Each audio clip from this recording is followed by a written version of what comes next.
Hello friends, કેમ છો? આઈ am sure તમે બધા જ શાનદાર, જબરજસ્ત, જિંદાબાદ હશો. ફ્રેન્ડ્સ, જો તમે પ્રથમ વખત અમારી ચેનલની મુલાકાત લઈ રહ્યા છો તો પ્લીઝ સબસ્ક્રાઇબ અવર ચેનલ. અને હા, વિડીયો જોયા બાદ જો આપને વિડીયો ગમે તો બધાને કહેજો, અને વિડીયો જોયા બાદ આપને કંઈક કચાશ જણાય તો કોમેન્ટ બોક્સમાં મને કહેજો. હું ચોક્કસ આપની વિનંતીને વાચા આપીશ. ફ્રેન્ડ્સ, આજના ટોપિકની ચર્ચા કર્યા બાદ જો આપના મનમાં કંઈ પણ પ્રશ્ન હોય, કંઈ પણ મૂંઝવણ હોય તો કોમેન્ટ બોક્સમાં મને જણાવજો. હું ચોક્કસ આપના પ્રશ્ન, આપની મૂંઝવણને દૂર કરવાનો પ્રયત્ન કરીશ. સો ફ્રેન્ડ્સ, ચાલો આજના ટોપિકની ચર્ચા શરૂ કરીએ. નમસ્કાર મિત્રો, આજના વિડીયોમાં આપણે જોઈશું પ્રાથમિક શાળાઓમાં ધોરણ 3 થી 8માં ત્રિમાસિક કસોટી કઈ રીતે લેવી અને કઈ રીતે એનું મૂલ્યાંકન કરવું. મિત્રો, GCERT દ્વારા જે પરિપત્ર કરવામાં આવ્યો છે તેનો સૌથી પહેલાં આપણે અભ્યાસ કરીશું, જેથી આપણને ખબર પડે કે આપણે કઈ રીતે કસોટી લેવાની છે. અહીં ત્રિમાસિક કસોટી અંતર્ગત સૌથી પહેલાં ધોરણ 3 થી 8માં દરેક સત્રમાં 15 દિવસના સમયગાળામાં દરેક વિષયની 40 ગુણની એક કસોટી લેવાની છે. અહીં વર્ષ 2025-26માં 18મી ઓગસ્ટથી 30 ઓગસ્ટ સુધી, એટલે કે આ સમયગાળા દરમિયાન જ આપણે આપણા શાળામાં અનુકૂળતાએ સમયપત્રક બનાવવાનું છે અને આ સમયપત્રક પ્રમાણે આપણી શાળામાં કસોટી યોજવાની છે. અહીં મિત્રો એ બાબત ખાસ ધ્યાન રાખવી કે જ્યારે પણ આપણે શાળા કક્ષાએ કસોટીનું સમયપત્રક બનાવીએ ત્યારે હાલમાં શરૂ થયેલી વિવિધ 6 થી 8 અને 3 થી 5 ધોરણ માટેની જે તાલીમો આયોજન કરવામાં આવ્યું છે, આ તાલીમોના આયોજનને ધ્યાનમાં રાખીને જ આપણે આપણા કસોટીના સમયપત્રકને પણ બનાવવું જોઈએ. મિત્રો, અહીં આપણે કસોટી માટે 15મી ઓગસ્ટ સુધીનો અભ્યાસક્રમ ધ્યાને લેવાનો છે, જે GCERTની વેબસાઇટ ઉપર પણ ઉપલબ્ધ છે. અહીં આપણે 40 ગુણની કસોટી પોતાના શાળાના વિદ્યાર્થીઓની કક્ષાનુસાર જાતે તૈયાર કરવાની રહેશે. અહીં લર્નિંગ આઉટકમના આધારે હેતુલક્ષી, અતિ ટૂંક જવાબી પ્રશ્નો તેમજ નિબંધ પ્રકારના એમ તમામ પ્રશ્નો આપણે આપણી કસોટીમાં સમાવી શકીએ છીએ.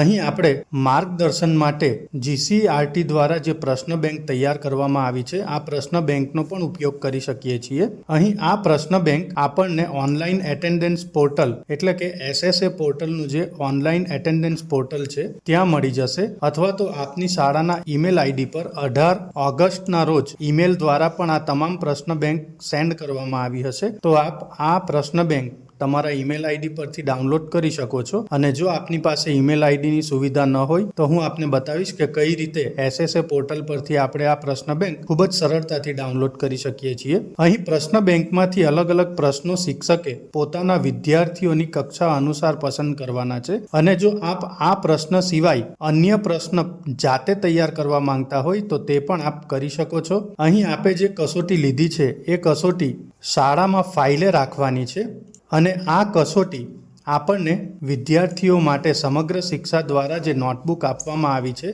આ નોટબુકમાં આપણે કસોટીના ઉત્તરો લખાવવાના રહેશે અને કસોટી ચેક થઈ ગયા બાદ વાલીને બતાવવા માટે પણ મોકલવાની રહેશે.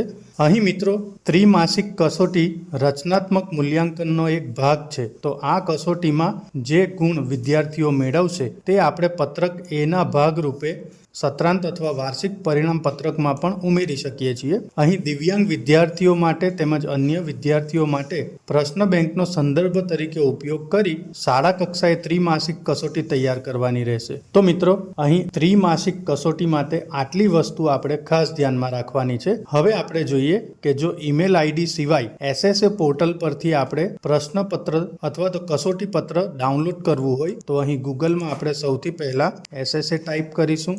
ત્યારબાદ SSAના હોમ પેજ પર ઓનલાઈન એટેન્ડન્સ સિસ્ટમ આ ઓપ્શન સિલેક્ટ કરીશું, જ્યાં આપણે આપણી શાળાનો ઈમેલ આઈડી એટલે કે લોગિન આઈડી અને પાસવર્ડ ટાઈપ કરી કેપ્ચા કોડ એન્ટર કરવાનો છે. કેપ્ચા કોડ એન્ટર કર્યા બાદ અહીં ડાબી બાજુ આપણને ટર્મ એક્ઝામ સ્કોર ફોર્મ, ગુણોત્સવ 2.0, સ્કૂલ એક્રેડિટેશન ફ્રેમવર્ક અને એની ઉપર સામયિક મૂલ્યાંકન પ્રશ્ન બેંક આ ઓપ્શન જોવા મળશે. તો અહીં આ ઓપ્શન પર ક્લિક કરતા આપણને ધોરણ 3 થી 8ની તમામ કસોટીઓ જોવા મળશે, જેમાં આપણે જે તે વિષયની કસોટી ડાઉનલોડ કરી લઈશું. અહીં તમે જોઈ શકો છો ધોરણ 8 ગુજરાતીની કસોટી છે, જેમાં ક્લિક ટુ ડાઉનલોડ પેપર આ ઓપ્શન પર ક્લિક કરતા આપણા ડાઉનલોડ ફોલ્ડરમાં આ કસોટી ડાઉનલોડ થઈ જશે. તો અહીં તમે જોઈ શકો છો કે 40 પેજની કસોટી પ્રશ્ન બેંક ડાઉનલોડ થઈ ગઈ છે, જેમાં અલગ અલગ પ્રશ્નો, હેતુલક્ષી, ટૂંક જવાબી, નિબંધ પ્રકારના, આવા તમામ પ્રશ્નો અહીં આપણને ફોર્મેટ સ્વરૂપે આપ્યા છે. તો આ પ્રશ્ન બેંકનો ઉપયોગ કરીને આપણે આપણી શાળા કક્ષાએ એક કસોટી તૈયાર કરવાની છે અને વિદ્યાર્થીઓનું મૂલ્યાંકન કરવાનું છે. સો ફ્રેન્ડ્સ, હું આશા રાખું છું કે આજે જે માહિતી મેં આપને આપી તે આપને ગમી હશે. જો આપ ઈચ્છો છો કે હું બીજા પણ આવા ટોપિક પર વિડીયો બનાવતો રહું તો પ્લીઝ કમેન્ટ બોક્સમાં એ ટોપિકના ટાઇટલ મને જણાવજો. હું ચોક્કસ એ ટોપિક પર આપની સાથે ચર્ચા કરીશ. Thank you very much and best luck for your exams.